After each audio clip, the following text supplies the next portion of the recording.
तत्पुरुषाय विद्महे महादेवाय धीमहि तन्नो रुद्रा प्रचोदयात्. அனைத்து நண்பர்களுக்கும் பிறைசூடன் சார்பாக அன்பான வணக்கங்கள். இந்த வீடியோ பிடித்திருந்தால் லைக் பண்ணுங்கள், ஷேர் பண்ணுங்கள், கமெண்ட் பண்ணுங்கள், மறக்காமல் சப்ஸ்கிரைப் பண்ணுங்கள். வாங்க வீடியோ பார்ப்போம். மகா சிவராத்திரி. ஒவ்வொரு ஆண்டும் மகா சிவராத்திரி நாளானது மாசி மாதத்தில் வரும் கிருஷ்ண பட்ச சதுர்த்தி திதியில் இரவில் கொண்டாடப்படுத. அந்த வகையில் 2025ஆம் ஆண்டில் மகா சிவராத்திரி பிப்ரவரி 26 வருதுங்க. நவகிரகங்களின் ராசி மாற்றங்கள் அவ்வப்போது நிகழ்ந்து மனித வாழ்க்கையில் ஒரு பெரிய தாக்கத்தை ஏற்படுத்தும். இந்த நாளில் நீதிமான் சனி பகவான் மற்றும் கிரகங்களின் இளவரசனான புதனின் நிலையில் ஒரு மாற்றம் ஏற்பட உள்ளது. அதுவும் சனி பகவான் தனது மூல திரிகோண ராசியான கும்பராசியில் இருப்பார் மற்றும் புத்தி காரகனான புதன் மீனராசியில் இருப்பார். அதுவும் சிவபெருமானுக்குரிய நாளில் இந்த மாற்றம் ஏற்படுவதால் சில ராசிக்காரர்களின் கஷ்டங்கள் முடிவுக்கு வந்து திடீர் நிதி நன்மைகளும் அதிர்ஷ்டத்தின் ஆதரவால் வெற்றியும் கிடைக்க போகுது. என்னதான் மாதந்தோறும் மகா சிவராத்திரி வந்தாலும் மாசி மாதத்தில் வரும் மகா சிவராத்திரி மிகவும் விசேஷமானது. இந்த சிவராத்திரி நாள் சிவபெருமான் மற்றும் பார்வதி தேவியின் திருமண நாளாக கருதப்படுது. ஏனெனில் இந்த நாளில் திருவோண நட்சத்திரமானது மாலை வரை இருக்கும். அதோடு மங்களகரமான யோகமும் உருவாகி வருது. இந்த நாளில் செய்யப்படும் வழிபாடு மிகவும் புனிதமாக கருதப்படுது. இந்த யோக காலத்தில் சிவன் மற்றும் பார்வதி தேவியை வழிபாடு செய்து வந்தால் வாழ்க்கையில் செல்வம் பெருகும், துன்பங்கள் நீங்கும் என்று நம்பப்படுது. இந்த நாளில் கிரகங்களின் தலைவனான சூரியன், சந்திரன், புதன் மற்றும் சனி ஆகிய கிரகங்கள் கும்பராசியில் ஒன்றிணைந்து பயணிக்க இருக்குது. இந்த 4 கிரகங்களின் சேர்க்கையால் மிகவும் சிறப்பான சதுர் கிரக யோகம் உருவாக இருக்குது. இந்த யோகமானது சுமார் 50 ஆண்டுகளுக்கு பிற்பாடு இப்போ நிகழ இருக்குது. மீனராசி அன்பர்களே, மீனத்தில் பூரட்டாதி 4ஆம் பாதம் அதை பற்றி தான் நாம் பார்க்க போகிறோம். எந்த ஒரு வேலையையும் நிதானமாக செயல்பட்டு நினைத்ததை சாதித்து வரும் உங்களுக்கு இந்த மாதம் கொஞ்சம் கவனமாக செயல்பண்ணுங்க. உங்கள் ராசிநாதன் 3ஆம் இடத்துல சஞ்சரிக்கிறதுனால உங்கள் வாழ்க்கையில் ஏதேனும் ஒரு பிரச்சனை இருந்து கொண்டே இருக்கும். குடும்பத்தில் குழப்பம் நீடிக்கும். குரு பகவானின் பார்வை 7, 9, 11ஆம் இடங்களுக்கு கிடைக்கிறதுனால அனைத்தையும் நீங்கள் சமாளிக்க வேண்டிய சூழ்நிலை ஏற்படும். குடும்பத்தில் இருந்த பிரச்சனை விலகும். வாழ்க்கை துணையுடன் இணக்கம் உண்டாகும். திருமண வயதினருக்கு வரன் வரும். ஒரு சிலருக்கு சொந்த இடம் வீடுலாம் அமையும். வாழ்க்கை துணையை இழந்தவங்களுக்கு மறுமணம் நடக்கும். செய்து வரும் தொழில் வியாபாரத்தில் லாபம் அதிகரிக்கும். புதிய முயற்சி பலிக்கும். சுகஸ்தானத்தில் செவ்வாய் சஞ்சரிக்கிறதுனால உடல்நிலையில் எப்பொழுதும் கவனமாக இருக்கிறது நல்லது. வீண் செலவு இந்த மாதத்தில் அதிகரிக்கும். வரவு செலவில் கவனமாக இருக்கிறது அவசியம். பணியாளர்கள் தங்கள் வேலைகளில் முழு ஈடுபாட்டுடன் செயலாற்றுவது மும்மரமாக இருக்கணும்.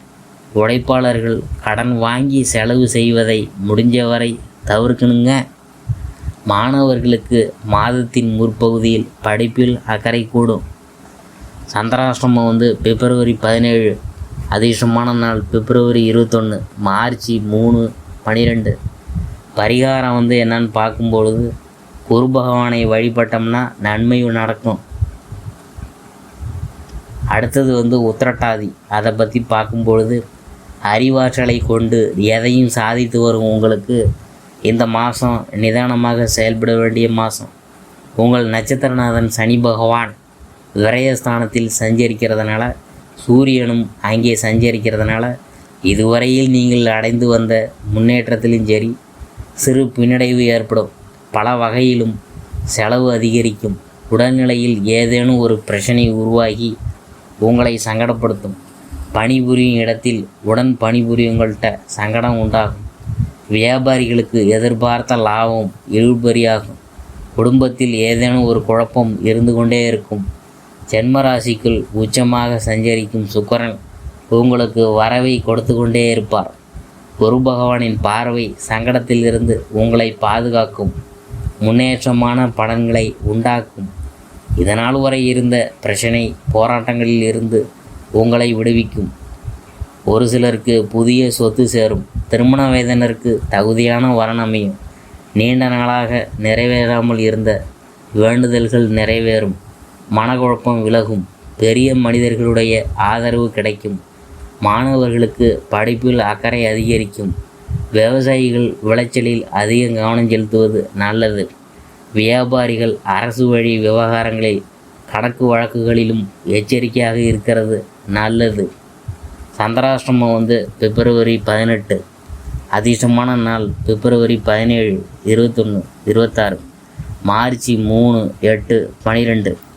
பரிகாரம் என்னன்னு பார்க்கும்பொழுது ஓபத் சகாயேஸ்வரரை வழிபட்டோம்னா சங்கடங்கள் அனைத்தும் விலகும். அடுத்தபடியாக நாம் பார்க்க போகிறது ரேவதி. தெளிவான சிந்தனையும் புத்தி சாதுரியமும் கொண்டு நினைத்ததை சாதித்து வரும் உங்களுக்கு இந்த மாதம் எச்சரிக்கையாக இருக்கணும். புதன் பகவான் விரயஸ்தானத்தில் சஞ்சரிக்கிறதுனால மாதம் முழுவதும் சனியும் சூரியனும் விரயஸ்தானத்தில் சஞ்சரிக்கிறதுனால பல வழிகளிலும் செலவு அதிகரிக்கும். உடல்நிலையில் ஏதேனும் சங்கடம் ஏற்படும். அதுக்காக மருத்துவ செலவு ஏற்படும். ஒரு சிலருக்கு புதிய சொத்து சேரும். குடும்பத்திற்காகவும் செலவு அதிகரிக்கும். இந்த நேரத்தில் வியாபாரிகள் புதிய முதலீட்டில் கவனமாக இருக்க வேண்டும். பிறர் கூறும் ஆலோசனைகளை கேட்டும் பண ஆசையாலும் கையில் இருக்கும் பணத்தை கவர்ச்சிகரமான விளம்பரங்களை நம்பி முதலீடு செய்ய வேணாம். குரு பகவானால் திருமண வயதினருக்கு வரன் வரும்.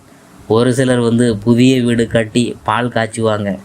வியாபாரத்தில் எதிர்பார்த்த லாபம் கிடைக்கும். உத்தியோகத்தில் நெருக்கடி இருந்தாலும் பணப்புழக்கம் இருக்கும். குடும்பத்தினர் தேவையறிந்து பூர்த்தி செய்வீங்க.